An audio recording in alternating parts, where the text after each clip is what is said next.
Millbrook was never known for sensationalism. This quiet town 40 miles from Columbus lived a measured life. The local newspaper wrote about school plays and corn harvests, and the biggest event of the year was the annual Pumpkin Festival in October. That's why what happened on that cold March morning in 2024 shook everyone to the core. Elizabeth Harper was the epitome of respectability in Millbrook. At 48, she had been a district judge for 12 years, and in that time she had never given anyone cause to question her integrity. A tall, elegant woman with neatly styled chestnut hair and piercing gray eyes, she commanded respect with her mere presence. In the courtroom, her voice was firm and fair, and her sentences were always measured and well-reasoned. Judge Harper's house on Maple Street was as exemplary as she was. The two-story Victorian building with white columns and a well-kept garden was the pride of the neighborhood. Here, Elizabeth lived with her husband, Robert Reed, the owner of a small construction company, and his daughter from his first marriage, 19-year-old Samantha. Robert met Elizabeth 3 years after his first wife died of cancer. Samantha was only 12 at the time, and the arrival of a new woman in their home was not easy for her. Elizabeth tried to be a good stepmother, but the warmth that could have turned them into a real family never developed between them. Their relationship remained polite but cold, like that between neighbors forced to live under the same roof. On the morning of March 15th, Elizabeth got up at 6:30 as usual. Her day always began with a cup of black coffee and a look at the local news. That morning, the television reported on plans to expand the county jail, a topic that made Elizabeth freeze for a moment with her cup at her lips. She quickly changed the channel. "Good morning, dear," Robert greeted her as he came down to the kitchen. At 50, he still had the strong build of a builder, although the gray in his hair betrayed his age. "How did you sleep?" "Fine," Elizabeth replied curtly, without looking up from the newspaper. "Do you have a job on Cherry Lane today?" "Yes, we're finishing the roof at the Thompsons. If the weather holds, we'll be done by evening." Samantha appeared in the kitchen around 8, already dressed for college. Tall and slender, she had inherited her father's light hair and kind blue eyes, and her mother's gentle nature. Unlike her stepmother, who always looked composed and aloof, Samantha radiated natural warmth. "Good morning, Dad." She kissed her father on the cheek, then nodded to her stepmother. "Elizabeth, do you have a psychology exam today?" Robert asked. "Tomorrow. Today is my last day of studying at the library." Samantha poured herself some coffee and grabbed an apple. "Can you give me a ride to college? My car won't start again." "Sure. Get ready." Elizabeth watched the scene with a familiar feeling of alienation. Even after 7 years of marriage, she was still a stranger to Samantha. The girl had never been rude or disrespectful, but there was an invisible wall between them. After Robert and Samantha left, Elizabeth went up to her study on the second floor. It was her refuge, a room with floor-to-ceiling bookshelves, a massive oak desk, and a leather chair by the window. Here she prepared for court hearings, studied cases, and did other things that no one was supposed to know about. That morning, she had a particularly difficult case awaiting her, the trial of a local teacher accused of embezzling school funds. As she studied the materials, Elizabeth suddenly felt her thoughts drifting away. She opened the bottom drawer of her desk, took out a key, and unlocked a small metal box hidden behind her law books. Inside were letters, not official documents or court correspondence, but personal letters written in a man's hand on prison paper. Elizabeth picked up the top letter and reread the familiar lines. "My dear Liz, every day without you seems like an eternity." The sound of the front door slamming made her jump. Elizabeth quickly hid the letters back in the box, locked it, and pretended to study the court documents. "Elizabeth?" Samantha's voice came from downstairs. "I forgot my notes." "Okay," Elizabeth called back, feeling her pulse quicken. She heard quick footsteps on the stairs, then the slam of Samantha's door. A few minutes later, the girl ran back downstairs and left. Elizabeth remained sitting in her chair, staring out the window at the peaceful street of Millbrook. None of the townspeople could have imagined that their respected judge was hiding a secret that could destroy not only her career, but her entire life. A secret that connected her to a man behind bars in the county jail 20 miles away. David Cole was serving time for embezzling funds from the company where he worked as an accountant. 3 years ago, Elizabeth had sentenced him to 5 years in prison. At the time, he was just another criminal standing in the dock. But the letter he sent her 6 months later changed everything. At first, it was just a thank you for the fair sentence. David wrote that he accepted his guilt and was using his time in prison to rethink his life. Elizabeth replied out of professional courtesy, as she told herself. Then the letters became regular and more personal. David turned out to be an intelligent, educated man, and their correspondence gradually developed into something more.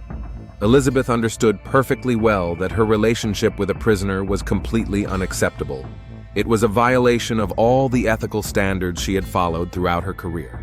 But over the years of her marriage to Robert, their relationship had become more of a partnership than a love affair, and David's letters awakened feelings in her that she thought she had long since lost. In the evening, at dinner, Robert talked about work, Samantha talked about college, and Elizabeth nodded mechanically, thinking about completely different things. After dinner, she retired to her study as usual, under the pretext of preparing for tomorrow's hearings. But instead of studying her cases, she wrote another letter to David, telling him about her day and sharing thoughts she couldn't confide in anyone else. At the end of the letter, she reminded him, as always, to be careful. Their correspondence had to remain a closely guarded secret. Elizabeth had no idea that in a few days, that secret would be in jeopardy, and she would have to choose between her secret and her life. A choice that would forever change the quiet town of Millbrook and destroy the reputation she had built over the years. The next few days passed in their usual rhythm, but Elizabeth felt a growing unease. David's letter, which was supposed to arrive that week, was delayed, and this made her nervous. She checked her work mailbox at the courthouse twice, the one where David sent his letters disguised as official correspondence from a prisoner to a judge. On Thursday morning, while sorting through the mail in her office at the courthouse, Elizabeth finally found the familiar envelope. Her heart beat faster when she recognized David's handwriting on the address. Making sure the door was closed, she opened the letter. "My dear Liz," she read, "I'm sorry for the delay. We had an inspection last week and I couldn't write. I think about you every day, imagining you sitting in your office, looking like a judge. Do you know that on the day you sentenced me, I saw not only justice in your eyes, but also understanding. That's why I decided to write you my first letter." Elizabeth took a deep breath. Even now, rereading those lines, she remembered that day 3 years ago. David Cole stood before her, a middle-aged man with intelligent dark eyes and a confused expression on his face. He did not try to justify or deny his guilt in embezzling $50,000 from the charity where he worked. He simply accepted the sentence in silence. "I know our correspondence is risky," David continued in the letter, "but these months of communicating with you have been a light in the darkness for me. You helped me understand that I'm not just a criminal, but a person who made a mistake and can change. Your letters are the only thing that makes these gray walls bearable." Elizabeth folded the letter and hid it in her purse. She had to respond carefully, but she couldn't bring herself to stop writing. Over the past year and a half, their correspondence had become as necessary to her as her morning coffee or evening reading. On Friday evening, while Robert sat in front of the TV with a beer and Samantha was studying for exams in her room, Elizabeth went up to her study to write a reply. She always wrote by hand. It was safer than leaving electronic traces. "Dear David," she began, "I've been thinking about our conversations too. Sometimes I feel like you understand me better than people who have known me for years. In this town, I always have to be the honorable Judge Harper. Strict, fair, flawless. With you, I can just be Liz." She paused, rereading what she had written. These words were too candid, too personal, but wasn't that how she felt? Wasn't it for this sincerity that she continued to risk everything? "Yesterday, I was working on a domestic violence case," she continued, "and I thought about how often people hurt those they are supposed to love.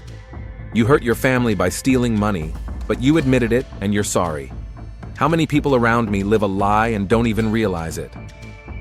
Elizabeth pondered the irony of the situation. She was writing about the lies of a man whose very existence was a lie to his wife, to his colleagues, to the entire town. The next morning on Saturday, Elizabeth went to the post office to mail the letter.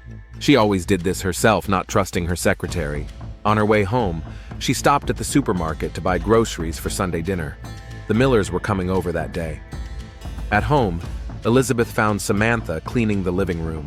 The girl had turned on the music and was energetically dusting the furniture, humming a popular song under her breath. "Thanks for helping with the cleaning," Elizabeth said, placing the grocery bags on the kitchen table. "Dad asked me to," Samantha replied without stopping what she was doing. "He said the Millers are coming tomorrow and the house has to look perfect." There was no warmth or hostility in the girl's voice, only a polite detachment that Elizabeth had long been accustomed to. But on this day, something in Samantha's tone struck her as strange. "Are you all right?" Elizabeth asked. "You look preoccupied." Samantha froze for a moment, then continued wiping the coffee table. "Everything's fine, just a lot of studying." "Did your psychology exam go well?" "Yeah, I think so." Elizabeth sensed that her daughter was hiding something, but she didn't press the issue. Their relationship wasn't close enough for candid conversations. That evening, while Robert was working on a project in the garage, Samantha unexpectedly knocked on Elizabeth's study door. "Can I come in?" "Of course." Samantha entered and sat down in the chair opposite the desk. Elizabeth quickly closed the folder she was studying, although she was actually rereading David's letter from yesterday. "Elizabeth, I wanted to talk to you," Samantha began, visibly nervous. About honesty." Elizabeth's heart skipped a beat. "About honesty?" "We're studying interpersonal ethics in college, and I was thinking how important it is to be honest with the people you love, even when it's hard." Elizabeth tried to remain calm, but inside she was tense. Could Samantha suspect something? "That's really important," she agreed cautiously. "But sometimes complete honesty can do more harm than good." "How so?" "Well, for example, if a person has a secret that doesn't hurt anyone, but revealing it could ruin the lives of innocent people. In cases like that, silence may be the more ethical choice." Samantha listened intently, as if trying to understand the hidden meaning of the words. But what if the secret could still cause harm? What if it's already changing the person, making them different? "What do you mean, Samantha?" The girl paused, clearly struggling with herself. "Nothing specific, just thinking out loud." She stood up. "Thanks for talking." After Samantha left, Elizabeth sat for a long time, staring at the closed door. The conversation had been too strange, too specific to be accidental. But what could Samantha know? Elizabeth was extremely careful, never leaving letters lying around, always locking her desk drawer. On Sunday, lunch with the Millers went as usual. Bob Miller, the local banker, talked about plans to expand his branch, while his wife Doris discussed the upcoming renovation of the city park with Robert. Elizabeth kept up the conversation, but she could feel Samantha's gaze on her. After dinner, when the guests had left and Robert and Samantha were washing the dishes, Elizabeth went up to her study. She needed to check one thing. She opened the bottom drawer of her desk, took out the key, and unlocked the metal box. The letters were in their place, but something was wrong. Elizabeth always arranged them in a specific order, the newest on top, the oldest on the bottom. Now the order had been disturbed. Someone had read these letters. Elizabeth's heart was beating so loudly that she was sure it could be heard throughout the house. She carefully checked each letter. Everything was in place, but the signs of someone else's interference were obvious to anyone who knew exactly how the papers were arranged. Who could have entered her study? Robert never came in here without permission, and he wouldn't have rummaged through her things. That left only Samantha. But when? And why? Elizabeth remembered the morning a few days ago when the girl had come back for her forgotten notes. She had been going upstairs, and Elizabeth had heard her bedroom door slam. But what if Samantha hadn't just gone to her room? Yesterday's conversation about honesty now took on a whole new meaning. Samantha knew. Maybe not all the details, but she knew enough to understand that her stepmother had a secret that could destroy the family. Elizabeth locked the drawer and hid the key. She needed to think about what to do. She could try to talk to Samantha, find out what she knew and ask her to keep quiet. Or she could deny everything, even if the girl asked her directly about the letters. But knowing her stepdaughter's character, Elizabeth knew that Samantha would not keep quiet. The girl was too principled, too honest. If she had really read the letters and understood their meaning, sooner or later she would tell her father. And that would mean the end of everything: her marriage, her career, her reputation. The county council would immediately remove her from office for unethical conduct. In a small town, such a scandal would mean complete social ostracism. Elizabeth sank into her chair and closed her eyes. How had things gotten this far? A year ago, she had been a respected judge with an impeccable reputation. Corresponding with David had seemed like an innocent way to spice up her boring marriage. But gradually, those letters had become more important than anything else in her life. David understood her in a way no one had in years. In his letters, she found the intellectual companionship she lacked at home. Robert was a good husband, but their conversations were limited to household matters and local gossip. With David, she could discuss books, philosophy, her dreams, and her fears. But now that was over. If Samantha really knew about the correspondence, Elizabeth would have to stop it immediately and pray that the girl wouldn't say anything to her father. The next morning at breakfast, Elizabeth watched Samantha closely. The girl was quieter than usual, caught her stepmother's gaze several times, and immediately looked away. When Robert asked her about her plans for the day, Samantha replied in monosyllables. "I have a late shift at the library," she said, gathering her textbooks. "I'll be home around 9. "Do you want me to pick you up?" her father offered. "No, Jessica will give me a ride." After they left, Elizabeth was left alone with her thoughts. She couldn't work, couldn't concentrate on the tasks at hand. All day long, she agonized over what to do with Samantha. By evening, she had made up her mind. She had to talk to the girl openly, find out what she knew, and try to explain the situation. Perhaps Samantha would understand and agree to keep quiet. After all, a scandal would ruin not only Elizabeth's life, but also her father's well-being. When Samantha returned home at 9 o'clock in the evening, Elizabeth was waiting for her in the living room. Robert was working in his home office, sorting through bills. "Samantha, we need to talk," Elizabeth said quietly. The girl froze in the doorway, clutching her backpack with her textbooks. "About what?" "You know what? Let's go to my office." Samantha slowly climbed the stairs after her stepmother. In the study, Elizabeth closed the door and turned to the girl. "You read my letters." That was a statement, not a question. Samantha paled but did not deny it. "I didn't mean to," she said quietly. "I was looking for a stapler in your desk. Dad said he saw it here. The drawer was open, and I saw the letters. I wasn't going to read them, but one was open, and I accidentally saw—" "What exactly did you see?" "Enough to know that it wasn't business correspondence." Samantha's voice trembled. "Elizabeth, how could you? You're married to my father, and this man, he's a prisoner." Elizabeth took a deep breath. The moment of truth had arrived. "Samantha, you don't understand all the circumstances." "Then explain it to me. Explain how a respected judge can have a romantic correspondence with a criminal she put in prison herself." The girl's words cut like a knife. Elizabeth had never heard Samantha speak with such fury. "It's not what you think." "What is it then?" "Because from what I've read, it sounds a lot like cheating, betraying your father, who loves and trusts you." Elizabeth felt everything she had tried to build over the years crumbling around her. But what frightened her most was not Samantha's anger, but the determination in her eyes. "What are you going to do?" she asked. "I don't know," Samantha replied honestly. "I need time to think, but Dad has a right to know the truth." "Samantha, please think about the consequences. If this gets out, everyone will suffer. Your father, you, me. You should have thought about the consequences before you started this affair." With that, Samantha left the office, leaving Elizabeth alone with the realization that her carefully guarded secret no longer belonged to her alone. The night passed in agonizing reflection.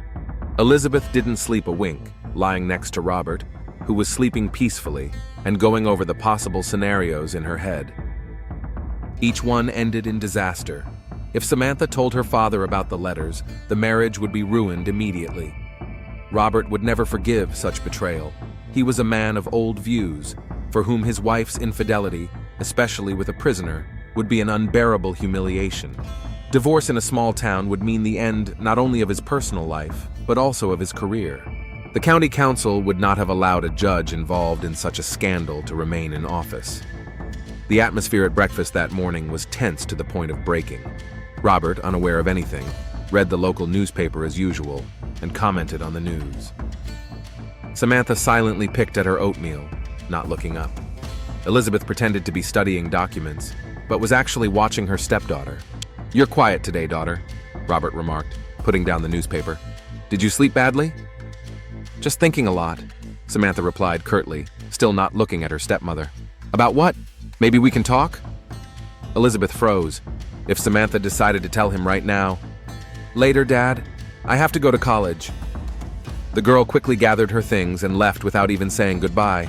Robert looked after her in surprise. She's acting strange.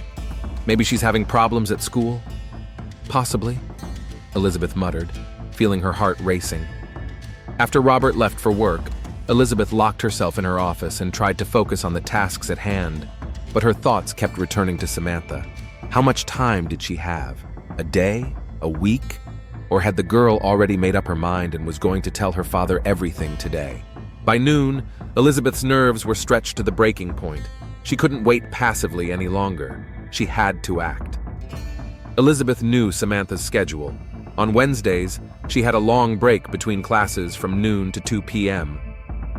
She usually spent that time in the college library. Elizabeth decided to go there and try to talk to her stepdaughter again, away from home and Robert. Millbrook College was a small educational institution with 300 students, housed in 3 old brick buildings. The library was on the second floor of the main building.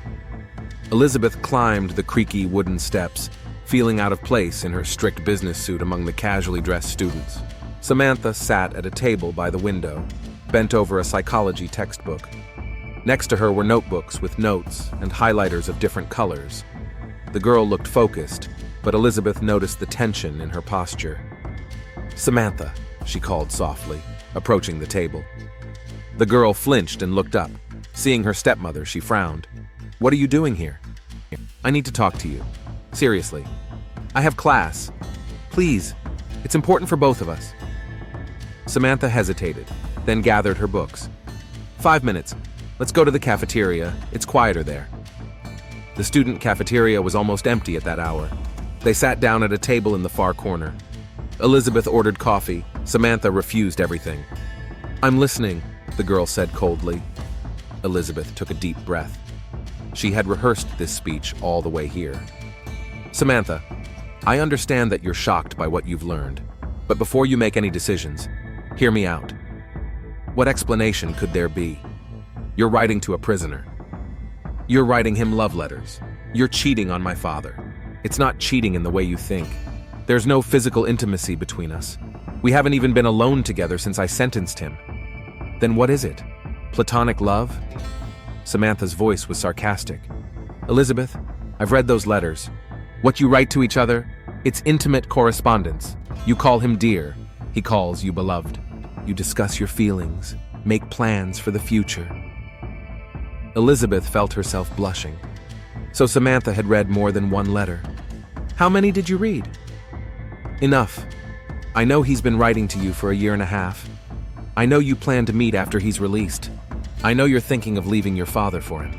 The last words sounded like a slap in the face. Elizabeth had indeed written to David about her doubts about her marriage, about how she felt more understood by him than by her husband. But her plans to leave Robert were more dreams than real intentions. "Samantha, my marriage to your father, it's not what it seems from the outside. We live more like neighbors than spouses. We haven't been intimate or shared any interests for a long time." "That's no excuse," the girl interrupted. "If you had problems in your marriage, you should have worked them out or divorced honestly, not started an affair with a criminal." "You're right," Elizabeth said quietly. "I did the wrong thing, but that's not important now. What matters is what happens next." "What happens next?" Samantha asked. "Your father will find out the truth about the woman he thought was his wife. Think about the consequences. If this gets out, it won't just be our marriage that suffers. Your father will lose not only his wife, but also his home. In a divorce, he'll have to sell it to divide the property. His business will suffer from the scandal. People in town love gossip. And you'll remain the daughter of a man whose wife left him for a convict. People in Millbrook will talk about this for years." Samantha was silent, but Elizabeth could see that her words had made an impression. "I need to think about it," Elizabeth continued. "What if I stop writing to him right now? Tomorrow I'll write David one last letter and explain that I can't talk to him anymore. That will be the end of it." "Are you really ready to do that?" Samantha asked incredulously. "For the sake of the family? Yes. For your father's sake. And for your sake." Elizabeth reached across the table, trying to touch her stepdaughter's hand, but she pulled it away. "I need time to think," Samantha said, standing up. "I can't make a decision like this right away." "How much time do you need?" "I don't know. A few days, maybe." "Samantha, please don't rush into anything. And remember, it's not just my future that's at stake, but your father's happiness too." The girl didn't answer, gathered her backpack and left, leaving Elizabeth sitting in the empty cafeteria with her coffee growing cold. The next 2 days passed in agonizing anticipation. Samantha was deliberately polite but cold toward her stepmother. At dinner, she made small talk with her father, but Elizabeth could feel the tension in her every word. On Friday evening, Robert went to a local bar to play pool with his friends. It was his weekly tradition. Left alone at home, Elizabeth and Samantha avoided each other. Elizabeth worked in her study, while the girl watched TV in the living room. Around 10 o'clock, Samantha went up to her room. Half an hour later, she came downstairs and knocked on the study door. "Elizabeth, I need to tell you something." Elizabeth's heart sank. She could tell from the girl's voice that the decision had been made. "Come in." Samantha entered and sat down in the chair opposite the desk. She looked determined, but at the same time very young and vulnerable. "I've been thinking about this for 2 days," she began. "I've weighed all the arguments you've given me, and I've realized one thing." Elizabeth waited, holding her breath. "I can't live with this lie. I can't look my father in the eye every day, knowing what I know and keep quiet. It's destroying me from the inside." "Samantha, let me finish." The girl's voice was firm. "Yes, the truth will hurt my father, but the lies hurt me. And they hurt him too, even though he doesn't know it. Every day he lives with a woman who is deceiving him. Is that fair? But think about the practical consequences." "I have," Samantha interrupted sharply. "And you know what I realized? All these consequences are your problems, not ours. You're afraid of losing your job, your reputation, your position in society. Dad and I will manage. We managed before you came along."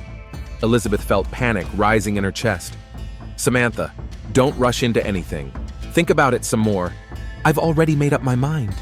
On Sunday evening, I'm going to tell Dad the truth. That will give you 2 days to prepare, or do it yourself." "You can't!" Elizabeth jumped up. "You don't understand what that will mean." "I do. It will mean the end of the lie." Elizabeth walked around the table and approached the girl. For the first time in all these years, she desperately wanted there to be real closeness between them, for Samantha to see her not as a stranger, but as a loved one. "Samantha, I'm begging you, don't destroy our family." "I didn't destroy it," the girl replied firmly, standing up. "You have 2 days." When Samantha left, Elizabeth collapsed into a chair. 2 days. 48 hours until the end of everything she had built over the years. She could try to get ahead of Samantha, tell Robert first, presenting the events in a favorable light. But what could she say? That she had accidentally become involved in a correspondence with a prisoner? That it was just friendly correspondence that Samantha had misunderstood? Robert was not a fool. He would demand to see the letters, and then the whole truth would come out in an even more humiliating way. Elizabeth stood up and walked over to the window. The street was quiet, with only a few cars passing by on Maple Street. Tomorrow was Saturday, and the day after that was Sunday. On Sunday evening, her life would change forever. Unless Elizabeth tried to push the thought that had suddenly popped into her head out of her mind. But it kept coming back, becoming clearer and more definite.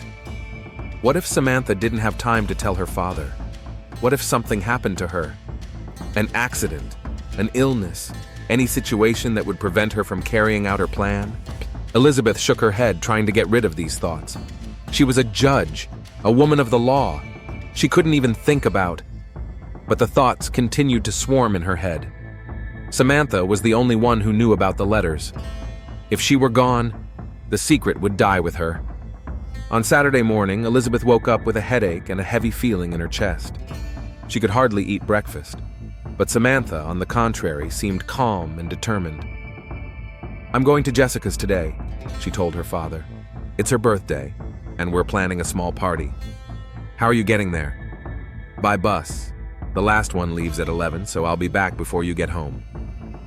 "Maybe I should pick you up." "No, Dad, I'll be fine."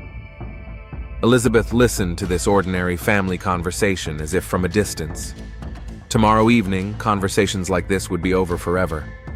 After breakfast, Robert went to the garage to work on his car, and Samantha started getting ready to go to her friend's house. She put on her favorite blue dress and a light jacket and grabbed a small purse with a gift. "See you tonight," she said to her stepmother as she passed the kitchen. Elizabeth looked up from the newspaper. "Have a good time." Those were the last words they exchanged as a family. In the evening, Samantha returned home around 11:30, slightly tired but happy. She briefly told her father about the party, wished him good night, and went up to her room. Elizabeth lay in bed listening to the sounds in the house. The creaking of floorboards in Samantha's room, the sound of water in the bathroom, then silence. Tomorrow would be the last day of their old life. Sunday began with rain. Gray clouds hung low over Millbrook, creating a gloomy atmosphere. The three of them sat silently at breakfast. Robert read the newspaper, Samantha checked her phone, and Elizabeth pretended to study the calendar for the coming week. "What are we going to do today?" Robert asked, putting down the newspaper. "I need to prepare for tomorrow's classes," Samantha replied. "I'll work on some paperwork," added Elizabeth. "All right. I'll work on the roof of the garage. I've been meaning to do that for a while." The day dragged on painfully slowly. Elizabeth tried to work, but her thoughts kept returning to the evening ahead. At 6 o'clock, she went downstairs to prepare dinner, but no one felt like eating. After dinner, Robert settled down in the living room to watch Sunday football. Samantha went up to her room, saying she was going to prepare for tomorrow's lectures. Elizabeth knew that the girl was actually preparing for a conversation with her father. At 8 o'clock, Samantha came downstairs. She looked serious and determined. "Dad, I need to talk to you, seriously." Robert looked up from the TV. "Of course, sweetheart, what's wrong?" Samantha glanced at Elizabeth, who was standing in the kitchen doorway. "This concerns all of us. Elizabeth, you need to hear this too." Elizabeth felt the ground slip away beneath her feet. The moment of truth had arrived. "What is it?" Robert asked, turning off the TV. Samantha took a deep breath. "Dad, I need to tell you something about Elizabeth. Something very important." "Dad, I need to tell you something about Elizabeth. Something very important." These words rang out in the living room like a thunderclap. Robert looked at his daughter in bewilderment, then at his wife. Elizabeth stood in the doorway, her hands clenched so tightly that her knuckles were white. "Samantha, wait," Elizabeth said quickly. "Maybe you shouldn't—" "I should," the girl interrupted firmly. "Dad has a right to know the truth." Robert stood up from the sofa, feeling a growing sense of unease. "What are you talking about? What's going on?" At that moment, the phone rang. The sharp ring cut through the tense silence, making everyone jump. "I'll get it," Robert said, picking up the phone. "Hello? Yes, this is Robert Reed." "What? Now? But it's Sunday." All right, I'm on my way." He hung up and turned to his family with a worried look. "That was Mrs. Johnson. She says a pipe burst in their house and the basement is flooding. I have to go there right away. They're expecting important guests tomorrow." "But Dad," Samantha began. "Honey, this is urgent. The Johnsons are my best clients. We'll talk when I get back, okay? In 2 hours, 3 at the most." Robert quickly gathered his tools from the garage and drove off, leaving his stepmother and stepdaughter alone together. Samantha watched her father leave through the window, then turned to Elizabeth. "Well, we have time to discuss this again." "Samantha, please." Elizabeth stepped into the living room. "I beg you, think again. Think about what you're going to do to our family. This isn't our family. A real family is built on honesty and trust. And we have a woman who cheats on her husband and carries on a romantic correspondence with a prisoner. Elizabeth sank into the armchair opposite the sofa where Samantha was standing. Okay, let's say you tell my father. What then? Do you really think that will make him happier? Maybe not right away, but in the long run, yes. He has a right to an honest relationship. And you have the right to ruin his life? I'm not ruining his life. You did that when you started cheating on him. Elizabeth stood up and began pacing the room. She needed to buy some time, to find a way to change Samantha's mind. Samantha, what if I offer you a compromise? What kind of compromise? I'll stop all communication with David immediately. I'll write him one last letter explaining that I can't write to him anymore. And I'll change. I'll be a better wife to your father and a better stepmother to you. Samantha shook her head. You've offered that before, but how can I trust you? How can I know that you'll really stop writing to him and not just be more careful? You can control me, check my mail, watch my movements. Elizabeth, do you hear what you're saying? You're asking me to spy on my own stepmother. That's not normal. Elizabeth stopped and turned to the girl. You know what's not normal? A 19-year-old girl meddling in the personal lives of adults. Anger appeared in Elizabeth's voice for the first time. Samantha flinched at the sharpness of her tone. I wasn't meddling in your personal life. I stumbled across your letters by accident. Accidentally? Elizabeth moved closer. You deliberately rummaged through my desk. I was looking for a stapler. Liar! You were watching me. You suspected something and decided to check it out. Samantha stood up from the sofa, feeling the tension rising. Even if that's true, it doesn't change the fact that you're cheating on my father. Do you know what your father is like in bed? Elizabeth blurted out, finally losing her composure. Do you know what it's like to live with a man who treats you like a piece of furniture? Elizabeth! He's not interested in my thoughts or my feelings. To him, I'm just a convenient housewife and a status-seeking judge's wife. And David sees me as a person. David is a criminal. David is a man who made a mistake and regrets it. Unlike some people who make mistakes every day and don't even realize it. Samantha turned pale. Are you talking about Dad? I'm saying that your saintly daddy isn't nearly as perfect as you think he is. What do you mean? Elizabeth realized she had gone too far, but she couldn't stop herself. Ask him about Sharon Miller. Ask him why he stays so late at the sites of young divorced women. Samantha's face contorted with rage. You're lying! Dad would never. He's not such a saint, your daddy. But I kept quiet because I understood that everyone has a right to their weaknesses. I don't believe you. Then ask him yourself. When you tell him about my letters, ask him about Sharon. Samantha stood in the middle of the living room, trembling with emotion. Elizabeth could see that the girl was shaken but not broken. Even if it's true, Samantha said quietly, it doesn't justify your actions. Two wrongs don't make a right. Elizabeth realized she had lost. No arguments, no revelations would make Samantha change her mind. The girl was too principled, too honest. Samantha, she said more quietly, I'm asking you for the last time, don't do this. Think about the consequences. I've thought about it. My mind is made up. What if I tell you that I'm willing to do anything to stop you? Something in Elizabeth's voice made Samantha pause. What do you mean? I've spent years building my career, earning respect in this town. I won't let a 19-year-old girl destroy it all. Are you threatening me? Elizabeth moved even closer. There were only a few steps between them. I'm explaining reality to you. I have influence in this town.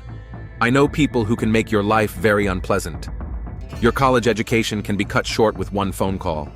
Your plans to go to university can be ruined if any compromising material turns up in your case. Samantha took a step back. You're crazy. Are you really threatening me?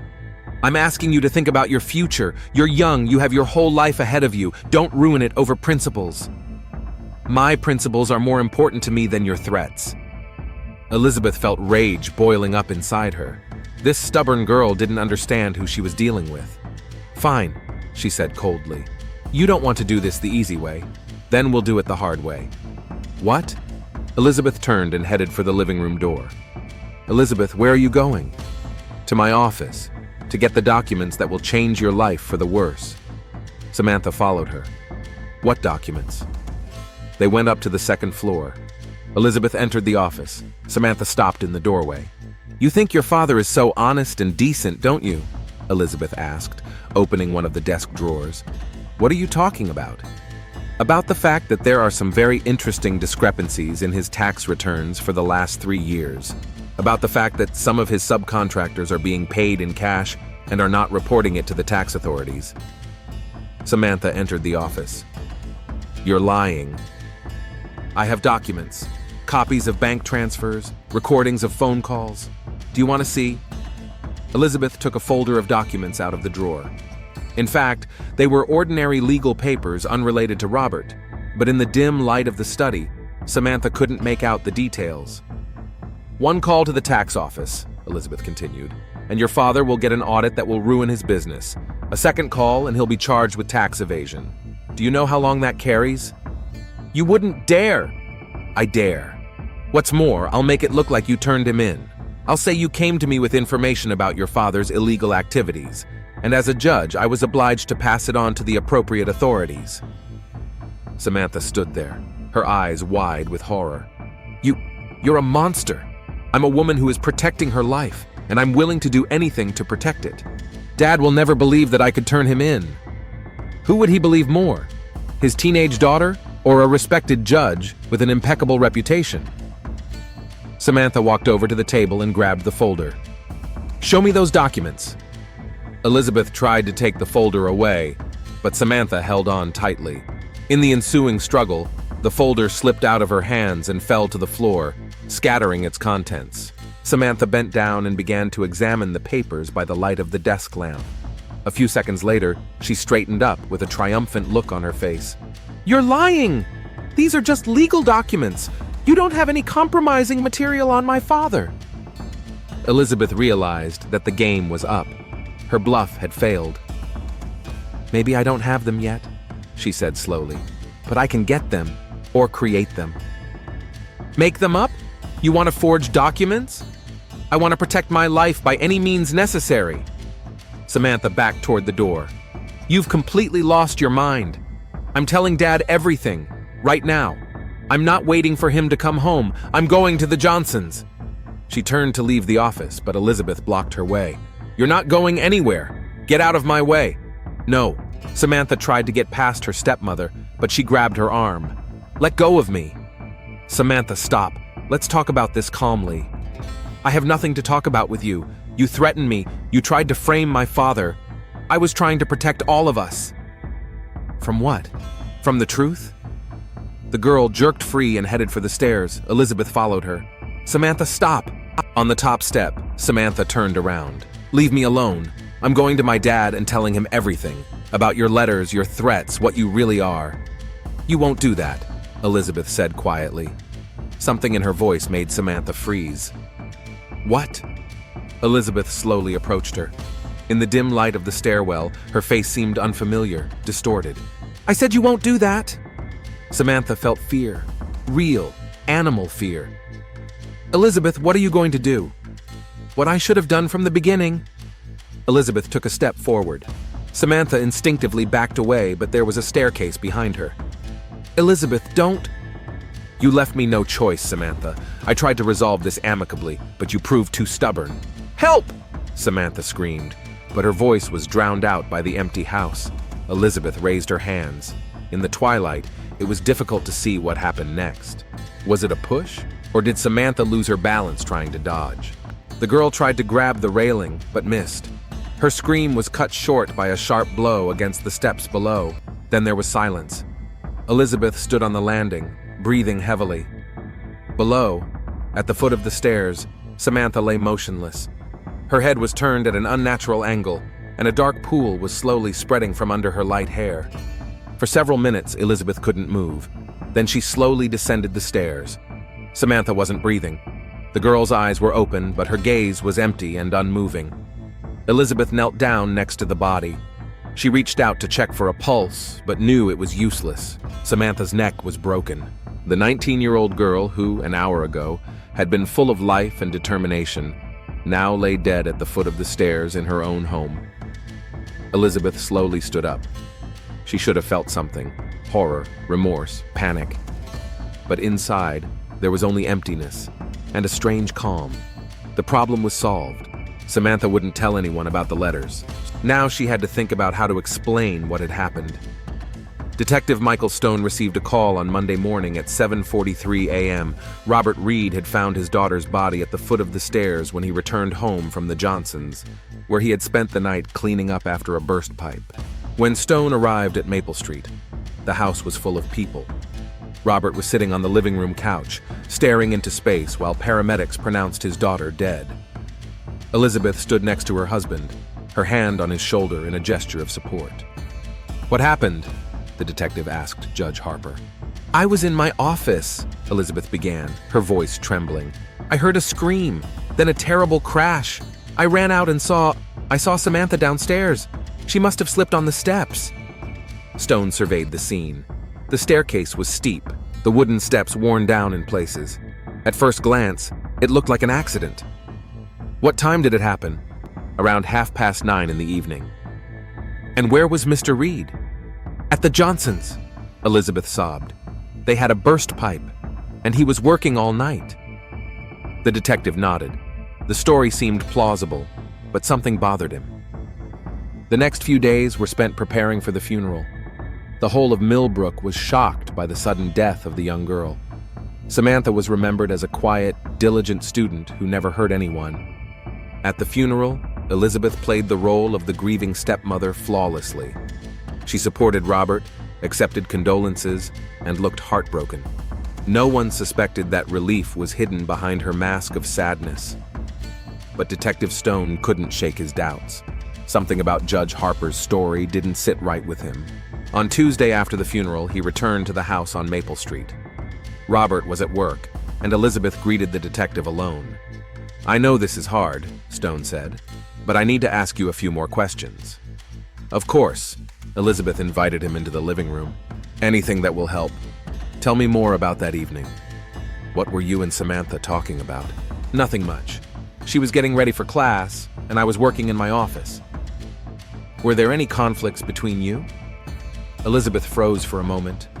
"What conflicts?" "Neighbors say they heard raised voices coming from your house on Sunday evening." "Maybe we were discussing her plans for school. We sometimes disagreed about her future." Stone nodded but continued to watch the judge. She seemed calm, but he noticed her clenching and unclenching her hands. "Judge Harper, may I take another look at the staircase?" They went up to the second floor. Stone carefully examined the landing, the steps, and the railing. "The lighting is pretty good here," he remarked.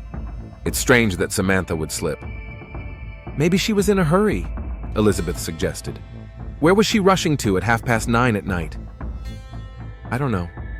Maybe she wanted to get something from her room." The detective went back downstairs and carefully examined the spot where she had fallen. Something still bothered him, but he couldn't figure out what it was. The breakthrough in the case came on Wednesday when Stone decided to talk to Samantha's friends. Jessica Thompson, her best friend, told him something interesting. "Samantha had been very upset lately," Jessica said. "She said she had found out something terrible about her stepmother." "What exactly?" She didn't want to go into details. She just said that Elizabeth wasn't who she claimed to be, and that she was going to tell her father about it. "When was she planning to do that?" "On Sunday evening. She said she couldn't keep quiet any longer." The detective felt the pieces of the puzzle starting to fall into place. On Thursday, he received the autopsy results. The coroner confirmed that death was caused by a broken neck from falling down the stairs. But there was something else. "There are small scratches on the girl's hands," the coroner reported. "She may have tried to grab something as she fell." "Or someone was holding her," Stone muttered. He returned to the Reed's house and asked permission to search Judge Harper's study. Elizabeth reluctantly agreed. In the study, the detective noticed the mess. Some documents were scattered on the floor, and one of the desk drawers was ajar. "What are these papers?" he asked. "Working documents. I was sorting through cases yesterday." Stone picked up a few sheets. They were ordinary legal documents, but why were they lying on the floor? "Is this drawer always open?" "No, I usually lock it." "May I see what's in it?" Elizabeth hesitated, but it would have been suspicious to refuse the detective. Of course. The drawer contained ordinary office supplies: but Stone noticed a small metal box in the back.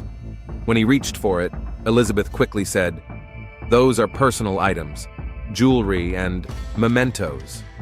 "I see." The detective didn't press the issue, but he remembered the judge's reaction. The next day, Stone received a search warrant. Elizabeth greeted him indignantly. "This is outrageous! I am a respected judge and you are searching my house like it's a criminal's home." "It's standard procedure," the detective replied calmly. The metal box was locked, but a locksmith quickly opened it. Inside were letters, dozens of letters written in a man's hand on prison paper. Stone read a few of them and realized he had found a motive. "Judge Harper," he said, "you are under arrest on suspicion of the murder of Samantha Reed." Elizabeth turned pale as a sheet, but tried to maintain her composure. "This is absurd. You have no evidence." "We have a motive. Samantha found out about your correspondence with the prisoner and was going to tell her father. You couldn't let that happen. Prove that I killed her. We will." The trial of Elizabeth Harper was a sensation in Millbrook. A woman who was respected by all as an unyielding guardian of the law was sitting in the dock accused of murder. The prosecutor presented compelling evidence, correspondence with the prisoner, testimony that Samantha had planned to reveal her stepmother's secret, and the results of the crime scene investigation. Elizabeth tried to argue that the letters were just professional correspondence, but their content suggested otherwise. She swore that Samantha's death was an accident, but the jury didn't believe her. Robert was present at every hearing, looking at the woman he considered his loving wife as if she were a stranger. Not only had he lost his daughter, but he had also learned that he had been married to a murderer for 7 years. The sentence was harsh, life imprisonment without the possibility of parole. When the judge, Elizabeth's colleague at the district court, read out the sentence, she stood upright, showing no emotion. Only at the very end, as she was led away in handcuffs, did she look back at Robert. There was no pity or forgiveness in his eyes, only emptiness. David Cole, upon learning of the fate of his secret correspondent, refused early release and served his full sentence. He told the prison chaplain that he could not forgive himself for the fact that his letters had caused the death of an innocent girl. Robert sold the house on Maple Street and left Millbrook. He could no longer live in a town where every corner reminded him of his daughter and how he had been wrong about the man he had trusted with his life. Elizabeth is serving a life sentence in a state women's prison. She is held in solitary confinement and rarely interacts with other inmates. They say she spends her days reading law books and writing appeals, which are invariably rejected. Sometimes on quiet evenings when the prison falls asleep, the guards hear quiet sobbing coming from her cell. But the next morning, Elizabeth is once again unyielding and cold, as if her emotions were just a dream. Justice prevailed, but the price was too high. A young life was cut short, a family was destroyed, and the small town of Millbrook was forever scarred by a tragedy that showed that evil can lurk behind even the most respectable facades.